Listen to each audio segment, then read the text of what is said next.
비가 옴에도 불구하고 이렇게 새벽 기도에 나오신 여러분을 축복합니다.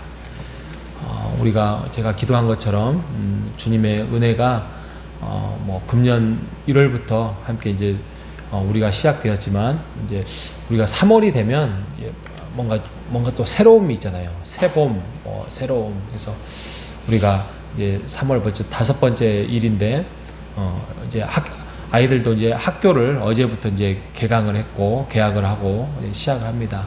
직장도 그러고. 그래서 우리의 믿음의 마음도 또 하나님께 더욱더 향하고 말씀으로 가까이 하고 또 114 말씀도 또 기도 생활도 함께 이어가는 또 새롭게 시작하는 새봄 되시기를 여러분께 축복합니다. 자, 오늘은 에스더 7장에서부터 10장까지 해서 에스더가 이제 마무리를 짓습니다. 에스더가 죽으면 죽으리라 왕 앞에 나아가서 이제 왕에게 고합니다. 원래 당신을 구하려 했던 모르드게라는 사람이 있었는데 그가 왕을 구하고 어떤 조서를 통하여서 왕을 구하고 그런데 영광을 받지 못하고 칭찬받지 못하고 그 대신 내가 속해 있는 그 유다 민족들을 몰살하려고 했던 사람이 저 하만, 이게 그때만 해도 2인자죠. 거의 2인자급의 하만을 향해서 죽으면 죽으리라는 심정으로 이제 하만의 음모를 이제 밝히지요. 그러면서 이제 그 음모가 발각이 됐고 에스더 8장에 가면 이제 왕이 조서를 내립니다. 절대 유다 민족들을 죽이지 마라. 왜냐하면 나의 왕비가 그 지파이기 때문이다. 그 민족이기 때문이다. 대신 그렇게 계획을 세우고 조서를 꾸몄던 가짜 사람을 색출해서 그 사람을 장대에 매달아라.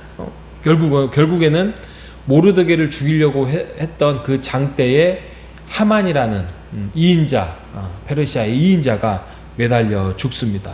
그래서 9장에 가면 이제 원수들을 하나님께서 상황들을 역전을 시켜가지고 이제 자기의 백성들을 돌보시고 또 악인들을 심판하시고 하면서 이제 새로운 어떤 절기가 만들어지죠. 그 절기가 바로 불임절이라고 하죠. 불임절을 통하여서 이제 이스라엘 민족이 오늘날로 말하면 광복절 같은 거죠. 우리나라 광복절, 새로운 해방, 새로운 구원, 새로운 나라 그렇게 하는 거죠.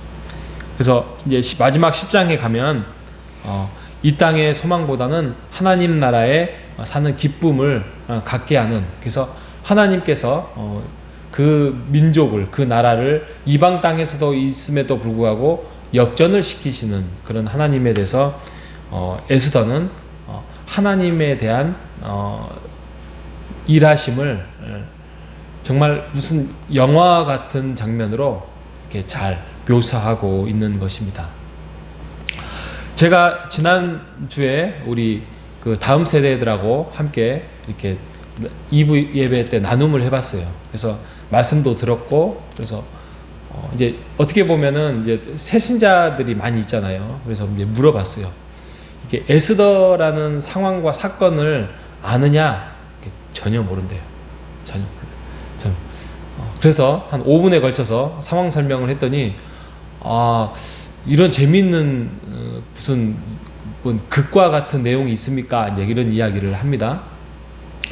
그러니까 이게 에스더가 정말 재밌는 게 첫 번째로는 우리가 하나님에 대한 하나님, 복음, 예수 그리스도, 무슨 언약 이런 성경적인 용어가 전혀 나와 있지 않음에도 불구하고 하나님이 일하심에 대해서 또 하나님이 이스라엘 백성들을, 유다인 민족들을 돌보신다는 것에 대해서 기록하고 있다는 사실을 우리는 기억해야 됩니다 라고 말씀을 했습니다.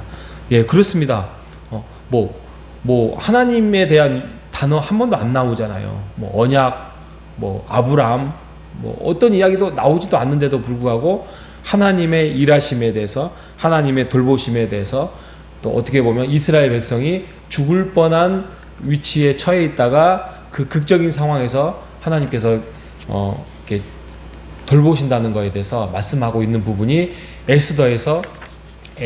에스더서에서 가장 중요한 대목이고요.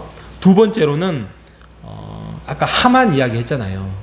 하만이 정치적으로 아주 교묘하게 자기의 위치에서 왕을 속이면서 또 자기의 영광을 취하면서 또 자기한테 굴복하지 않는 사람들을 괴롭히고 죽이려고 했던 그런 어떻게 보면 아주 악한 정치인이죠. 그런데 하나님께서 그를 내버려 두지 아니하고 그를 결국에는 심판 자리에 서게 하였습니다. 이게 바로 교만이에요. 교만. 이 교만이라는 게 정말 무섭습니다. 이 교만이 뭐냐면 우리에게도 나타날 수 있는 것인데요. 하나님의 뜻을 모르고 자신의 욕심과 목적과 목표를 향해 나아갈 때 나타날 수 있는 것이 교만이에요.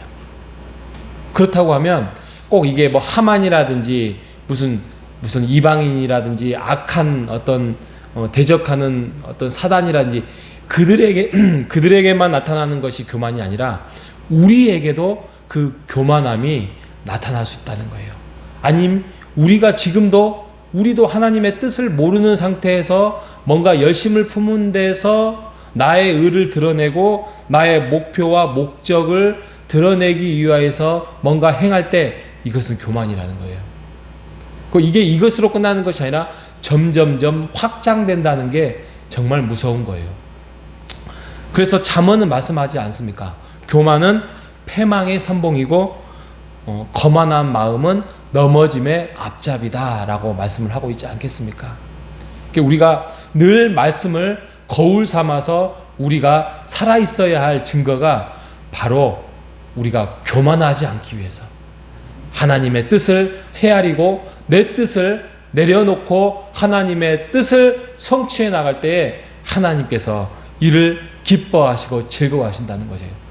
그리고 우리가 그러한 하나님의 뜻을 뭔가를 숨기고 내 뜻을 드러내고 할 때 하나님께서 그걸 꺾으신다는 거예요. 이게 고통스럽습니다. 그래서 우리가 교만한 삶을 살지 않도록 늘 깨어있는 말씀으로 깨어있고 기도로 깨어있는 우리 모두가 되시기를 주님의 이름으로 축복합니다. 마지막으로 우리가 에스더서에서 한 가지 가장 중요한 또 기억할 게 뭐냐면 하나님이 숨어 계시는 것 같은 하나님이에요. 이 말씀은 제가 지난번에 욥기를 통해서도 그랬습니다.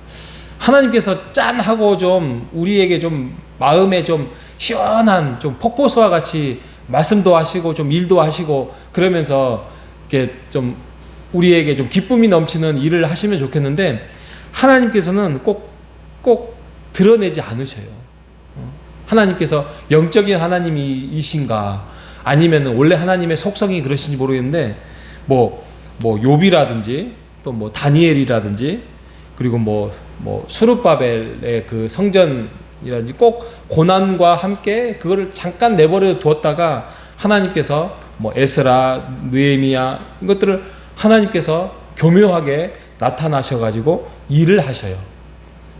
그래서 숨어 계시는 하나님 또 숨어서 일하시는 하나님이라는 용어들이 많은 신학자들을 통해서 이렇게 용어를 표현을 합니다. 그럼에도 불구하고 오늘날도 하나님의 나라는 지금도 확장되고 있고 하나님의 나라는 이루어가고 있습니다. 그거 왜 제가 한번 묵상을 해봤어요. 왜 하나님은 우리 기준에서 말하면 왜 숨어서 일을 하시는가? 하나님이 일을 완성시키고 이루어가고 있지만 결국에는 그 일을 드러내서 일을 세워나가는 사람이 우리라는 거예요. 우리 자신을 통하여서 하나님께서 일을 만들어 가시는 거예요. 그잖아요. 우리가 교회를 세워나가는 것도 어떻게 보면 우리의 봉사, 우리의 어떤 힘, 우리의 헌금, 기타 등등의 이런 것을 통해서 뭔가 우리가 좀 해야 되는 것 같은 느낌으로 하나님께서 뭔가 좀 이렇게 몰아내시는 것 같, 이렇게 세워나가는 것 같은데 제가 늘 말씀드렸던 동역자. 하나님이 어차피 다 하실 거예요. 하실 수 있고 하나님이 말씀 하나로 창조하신 하나님이 우리의 가정, 우리의 아이들, 또 우리의 자녀들, 우리의 교회, 이 세상을 하나님께서 다 주관할 수 있는데도 불구하고 하나님은 하나님의 일을 사람을 통해서 일을 하신다는 것은 하나님의 그 창조 만물에 하나님의 나라를 이루어가는 것에서 우리를 끼워 넣은 거예요. 그래서 그 영광을 우리도 함께 맛보라고 하는 거예요. 그렇기 때문에 우리가 가끔 잊어버리긴 하지만 우리가 하나님의 동역자와 하나님의 그런 위치로 불러들이는 특권을 부름을 받았고 그 영광을 우리에게는 받았습니다. 근데 우리가 그걸 좀 잊어버려요. 하나님이 우리를 또 뭐 좀 이렇게 써먹으려고 하는가라는 착각 속에서 우리가 자칫 잘못된 신앙생활 속에서 그런 생각을 가지고 있는데, 하나님께서는 우리를 통하여서 일을 하시고자 합니다. 하나님은 우리를 통하여서 그 영광을 우리와 함께 나누기를 원합니다. 우리가 할 수 있는 것은 순종일 뿐이에요. 순종이라는 단어가 굉장히 거북스럽고 불편하다는 사람들이 있는데, 순종은 하나의 행동이 아니에요.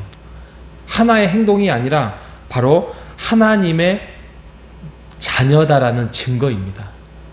그래서 우리가 정말 하나님의 자녀라는 어떤 증거 속에서 내가 그 확신을 가지고 있는 삶을 살아갈 수만 있다면, 우리가 오늘도 하나님의 뜻 가운데에서 하나님의 나라의 확장성 속에서 우리가 순종하는 삶을 살아가는 우리 모두가 되시기를 바랍니다. 4장 14절의 말씀, 그 유명한 말씀, 내가 왕후의 자리를 얻는 것이 이때를 위함이 아닌지 누가 알겠느냐. 바로 오늘 우리가 이 자리에 있는 것이 하나님의 나라를 세워나감이 위함이 아닌지를 누가 알겠느냐. 우리 모두가 기쁨으로 은혜 속에서 더욱더 벅찬 감동 속에서 살아가는 우리 모두가 되시기를 바라고, 그 감동이 우리의 열매로서 나타나는 우리 모두가 되시기를 주님의 이름으로 축복합니다. 하나님 아버지, 감사합니다. 숨어 계시는 하나님 같은 일하심을 우리가 깨닫지 못하면은 하나님이 어디 계시느냐라고 우리가 의심하고 또 우리의 믿음이 무너질 때가 많은데, 그럼에도 불구하고 이렇게 에스더의 말씀, 또 전과 같이 욥의 말씀처럼 하나님의 나라는 지금도 하나님이 세워가고 계시다는 사실을 우리가 그 믿음으로 우리가 고백하고, 하나님께서는 우리를 부르심으로써 사람을 통해서 하나님의 나라를 이루어간다는 그런 축복과 은혜와 영광과 특권 속에서 우리가 하나님의 자녀라는 순종의 열매를 맺어가는 오늘 하루가 될 수 있도록 인도하여 주시옵소서. 살아계신 예수님의 이름으로 기도합니다. 아멘.